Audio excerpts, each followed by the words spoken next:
Et si c'était une initiation chamanique? Si ce que tu vis en ce moment n'était pas une chute, mais une traversée? Et si ce sentiment d'être perdu, épuisé, incompris, était en réalité le début de quelque chose de bien plus profond? Et si c'était une initiation chamanique? Aujourd'hui, on va explorer une autre façon de comprendre la souffrance intérieure, les bouleversements émotionnels et les expériences dites étranges. Non pas comme des symptômes à fuir, mais comme les signes d'un appel de l'âme. Dans de nombreuses traditions chamaniques, on considère qu'un individu ne devient pas chaman. En tout cas, pas par choix, mais parce qu'il est appelé. Et cet appel, il ne se manifeste pas par une lettre ou un signe clair.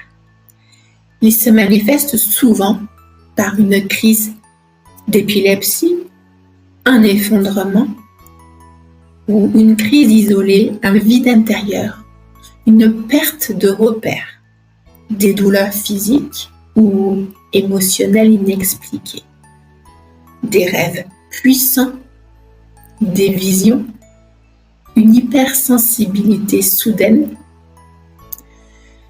ce que dans nos cultures modernes on appelle parfois dépression, burn-out, dissociation ou crise existentielle. C'est parfois vu comme une crise de l'âme, un passage, un moment où l'ancien moi s'effondre et où quelque chose de plus profond cherche à émerger. Voici quelques signes que tu pourrais vivre. Une forme d'initiation chamanique sans même le savoir. Une hypersensibilité soudaine à la lumière, au bruit ou aux émotions des autres. Tu ressens tout de façon amplifiée. Une altération des perceptions, comme des rêves lucides, sensations énergétiques dans ton corps plus fortes, des moments de déconnexion de la réalité classique. Une crise de sens. Rien ne t'attire plus comme avant. Tu as l'impression d'être étranger à ta propre vie. Des symptômes physiques inexpliqués. Des douleurs, épuisement, vertige, sans explication médicale claire. On appelle vers la nature, le silence, la spiritualité. Tu ressens un besoin profond de te retirer, de méditer ou de comprendre ce qui t'échappe. Ces signes ne sont pas une maladie, ce sont peut-être des messages.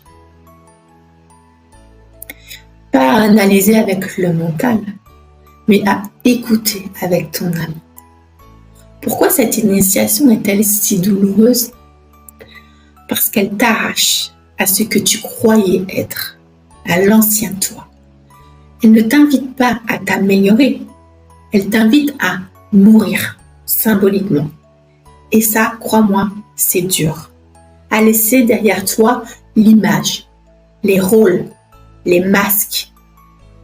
C'est une mort intérieure, mais c'est aussi une naissance.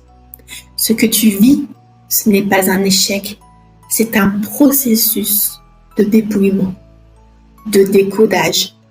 Tu te connectes à une mémoire plus ancienne, plus sauvage, plus vraie. C'est douloureux, oui, mais ce n'est pas pathologique, c'est sacré. Ralentis, coupe ce qui te disperse, reviens au corps, à la respiration.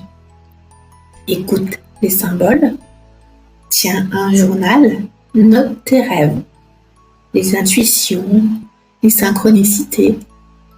Connecte-toi à la nature.